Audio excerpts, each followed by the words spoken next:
He didn't create Rome, but Julius Caesar changed it in stone, in memory, and in blood. How does a man go from being kicked out to ruling it all? He was a soldier, a priest, a leader, a lover, and a man who made himself ruler for life in a country that said it didn't want kings. He held more power than any Roman before him. So, what did Julius Caesar actually do all day? Julius Caesar did not sleep late. Even at the end of his life, when he ruled Rome alone, he often woke up before sunrise. His rooms were lit with oil lamps, and the only sound was the soft scratch of pens as his helpers wrote down his words. He wasn't someone who liked mornings, but he knew power meant being early. He believed every minute mattered, even the ones spent washing. He often began his day with a short walk, sometimes in his garden, sometimes through the halls of whatever house or palace he was in. Rome was a loud place, but the early morning was quiet. Only the sound of servants getting baths ready or guards changing shifts broke the silence. By sunrise, Caesar was already giving orders, letters to governors, commands to soldiers, warnings, praise, threats. He spoke fast and clear. Sometimes, 2 helpers wrote at once, one on each side of him. He didn't stop to fix his words, he just kept going. Writers from his time tell us that Caesar was always moving. He didn't waste time with long hot baths or deep talks. He liked cold water, fast meals, a bit of bread, maybe some cheese or dates. Nothing heavy. His clothes were neat. His laurel crown was set just right. He cared a lot about how he looked, not because he was vain, but because looks meant power. In Rome, looking strong was being strong. And by the time the forum came alive with people and talk, Caesar was ready, clean, focused, and ahead of everyone. Because in Rome, you didn't win by sleeping late. You won by being first. By mid-morning, Julius Caesar was no longer a private man. He belonged to Rome, and Rome was loud. The Forum, Rome's public heart, was already buzzing when Caesar arrived. Merchants shouting, senators muttering, clients lining up for favors. But when Caesar stepped into the open, the noise didn't drown him, it parted for him. He walked in with a deliberate rhythm, not rushed, not slow. Eyes ahead, toga spotless, flanked by aides and guards. This was a man who had seen Gaul bleed, but now had to make grain prices work for both farmers and mobs. He moved between temples, courts, and marble steps, holding court without needing a throne. One moment, he might greet a plebeian whose son had just joined the legions. The next, he'd pause beside a senator not to flatter, but to remind them who held the real cards. In Rome, politics wasn't done behind closed doors. It happened in daylight, with handshakes, glances, and carefully timed silences. Caesar knew how to listen just long enough to seem generous, and speak just sharply enough to seem decisive. Behind him, messengers ran between scribes and city offices. Decrees were copied, names added to lists. His words weren't just speeches, they became policy within hours. And if something slowed down in the Senate, Caesar already had a workaround. Sometimes he made an appearance at the rostra, the speaker's platform, a raised hand, a short address, not too long, just enough to be quoted. "Friends, I hear your hunger." Or, "The gods favor Rome as long as Rome does her duty." Even when he said little, the forum listened. Because this wasn't just about policy, it was presence. And in Rome, no one had a stronger one. Before he was a leader, Julius Caesar was a soldier. And even when the wars were over, you could still see it. He walked through Rome like he was still in a camp, sharp, alert, always ahead of others. Even his toga, folded just right, looked like a clean soldier's outfit. While other senators grew soft and lazy, Caesar stayed strong. Rome could be loud and slow, but Caesar stayed focused like he was still marching through Gaul. He brought the army style into city work. He ran his team like a group of soldiers. Orders were short and clear, Messengers ran in and out. He looked at maps not just for war, but for roads, new towns, and trade paths. For him, Rome was the new battlefield, and he wasn't going to lose it to bad planning.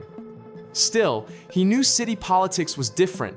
It was slower, trickier, and full of proud people. But Caesar learned fast. He used loyalty like a tool. The soldiers who had fought with him now worked in Rome as judges, grain managers, or quiet watchers. He didn't send his men home. He gave them new jobs. He also kept a soldier's habits. He walked fast, spoke fast, gave letters to several writers at once. While others sat for long lunches with wine, Caesar often ate standing bread, olives, maybe some fish. It was food for work, not fun. Even his public image looked like a soldier's, strong, fair, and always busy. When people said he worked too hard, he said, "I'd rather be first in a small town than second in Rome." Because for Caesar, even in a toga, the soldier never really left. By late morning, Caesar's day was just getting busy. The forum was loud behind him, but now it was time to go inside into the cool, quiet rooms where Rome's power lived. His short walk to the Senate was never simple. People stopped him every few steps. They gave him scrolls, asked for help, a new law, a job, a quick word. Sometimes he only nodded. Other times, he shook their hand and promised everything. Either way, they walked away thinking they had his support. But Caesar had already made most decisions before the sun came up. Inside the Senate, he didn't waste time. He watched, he listened, he noticed who stayed quiet, who bragged, who looked at him instead of the scrolls. His daily meetings were half about real workland, armies, rights, and half about reading the room. Who liked him, who feared him, and who needed a little push. He didn't shout, he didn't pound the table, he used silence like a tool. Sometimes he let others talk until they had nothing left to say. Then he spoke short, clear, and calm. One sentence from Caesar could end a 2-hour talk. And when he stood, the room went quiet by itself. Between meetings, helpers read him letters. Some he had written while bathing, others while half-dressed. He would change a few words, give fast answers, or speak full speeches while fixing his robe or eating fruit. Then it was back to the next talk. Because in Caesar's world, nothing was small. Every snack, every smile, every slow walk through the hallway, it all pushed his plan forward. Even Caesar's quiet moments weren't really quiet. He was always writing, or really speaking, while others wrote, while walking, eating, even while bathing. Scrolls were always nearby. His helpers knew to follow him everywhere, through doors, into gardens, even into the bathhouse if needed. Wax tablets and ink were as common as chairs. He didn't just send army orders. He worked on new laws, changed his speeches, sent notes to friends, and sent warnings hidden inside kind words to enemies. Through it all, he kept the same rule: say it short, say it clear. Caesar didn't like wasting words. His style, simple Latin, sharp and clean, was like a weapon. Whether he talked about war in Gaul or new rules in Rome, his words moved fast. Soldiers could follow him. So could the Senate. So could farmers. That was the goal. Sometimes he gave 2 messages at once, one for a general, one for a senator, each with a different message and tone. His helpers had to keep up. If they couldn't, they were replaced. His book, The Commentaries on the Gallic War, wasn't just a record. It was smart advertising. While others told war stories at dinner, Caesar sent out updates like news reports. People in Rome read them like headlines from far-off battles. He was writing his own story as it happened, not as a fighter, but as a smart leader. He even sent copies to the Senate while still at war. So they argued with his version, not someone else's. Very smart. For Caesar, writing wasn't just part of the job. It was a weapon, and every short line, every sharp word kept him ahead of his enemies without swinging a sword. During the day, Caesar belonged to Rome. But when the sun went down behind the Palatine Hill, he belonged to no one and everyone. He had wives more than one over time. But his house wasn't just for family. It was a meeting place, a command center, a place where artists, soldiers, and secret lovers came and went. Some nights were quiet dinners with close friends. Others turned into soft talks behind closed doors. People saw a calm, smart leader. But behind the walls, life was much more messy. His time with Cleopatra? That wasn't a rumor. She came to Rome with their child. He even built her a house across the river. Some senators were nervous. Some wives gossiped. But Caesar didn't hide it. That was the point. He didn't follow the old rules, he made new ones. At dinner, Caesar stayed sharp. He didn't drink much. He watched others. He listened. He laughed, but never too much. He knew dinner was not just about food. It was a way to learn secrets. He had softer habits too. He walked in his garden. He liked long baths. He enjoyed poems, not always good ones, but the ones about him. He even let people make fun of him sometimes, as long as he stayed in control. At night, he believed in signs. He asked seers for advice, watched the stars, and kept lucky charms near his bed. He didn't sleep much. Some say he woke up to write down ideas. Others say he just couldn't relax. Because being Caesar wasn't just about holding power. It was about staying ahead of every whisper, every danger, every god. During the day, he ruled Rome. At night, he walked through its shadows where power felt personal and peace was the one thing he could never truly keep. Julius Caesar started each day under the eyes of the gods and ended many nights thinking about them. This was Rome. You didn't even sneeze without worrying if a god would be angry, and Caesar, even with all his power, was no different. He watched the sky, paid attention to dreams, and listened for signs like a soldier reading a map. His mornings often began with news from special priests called haruspices. They looked at animal insides like the liver for signs from the gods. If the liver looked strange or the color was wrong, Caesar took note. He didn't always follow what they said, but he always listened. He liked rituals. He made animal offerings before big Senate meetings. He gave gifts to the gods before wars. At home, he kept lucky items, small statues, charms, things people gave him from far-off places. But as he gained more power, more warnings came. People whispered in the streets, "Beware the Ides of March." One old man had told him this to his face. Caesar smiled and made jokes about it, but inside he remembered. He had strange dreams. Dreams of flying rising too high. Dreams of his body in the river. He once dreamed he was with his mother, which dream readers said meant he would rule the world. Caesar liked that one. But near the end, the signs got darker. Birds flew the wrong way. The ground shook. His horses cried out. The animal signs turned bad. His wife, Calpurnia, begged him not to go out on March 15. She dreamed he was killed. He didn't listen, because in Caesar's world, fate was real. But control was more important. The gods could whisper. He would still choose what happened next. The sun drops lower, making long shadows on the stone columns of the Forum. Rome doesn't stop, but it does change. The noisy crowds and busy mornings are gone. Now, things feel sharper. This is Caesar's work time. He's not in the streets anymore. He's inside at home on the Palatine Hill or in a public office near the Senate. His toga is lighter, his sandals are clean. A helper waits nearby with a wax tablet, ready to write. This part of the day isn't about talking, it's about running the city. Because for all the drama, Caesar cared deeply about order. He looks at drafts of new laws, sometimes while eating dried figs or walking barefoot on tiled floors. His calendar plan, already being used, still needs small fixes. He checks reports from other parts of the empire. He agrees on debt payments. He gives out land. Everything is important, and most of it, Caesar keeps in his mind.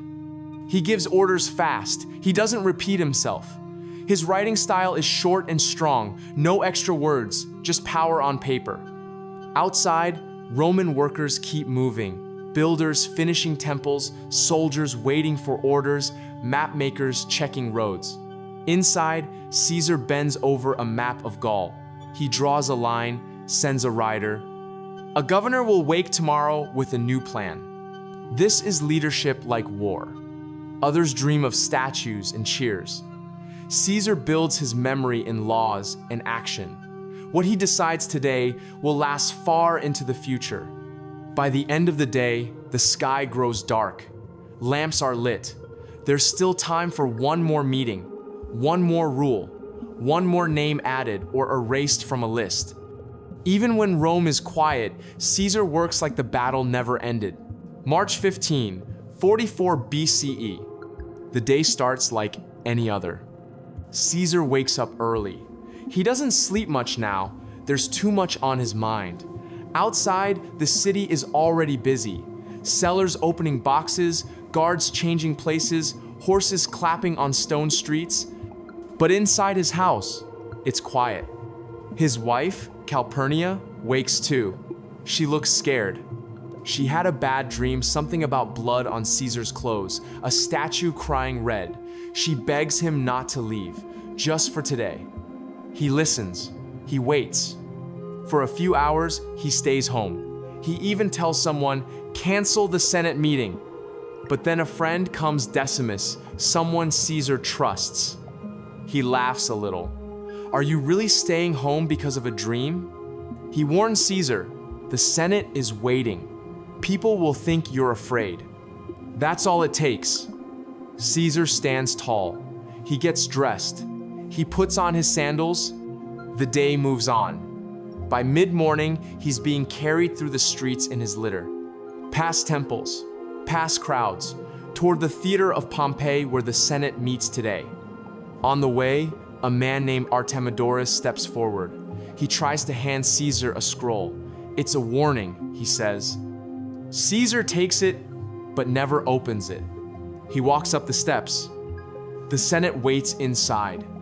The sun is warm, it's almost noon. And just as Caesar walks through the door, surrounded by men he once called friends, the knives rise. They stabbed him 23 times. Some cuts were small, others were deep.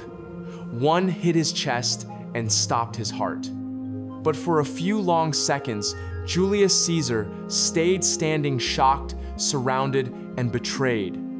The men who once ate with him, voted with him, praised him, now attacked him with knives.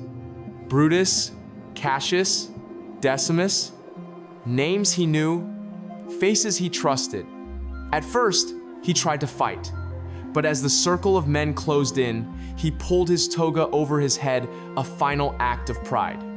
Then he fell, right at the bottom of the theater of Pompeii, at the feet of a statue of the man he once beat. Rome didn't cheer. It didn't fight. It froze. His body was left there for hours. No one touched it. When people heard, shops closed.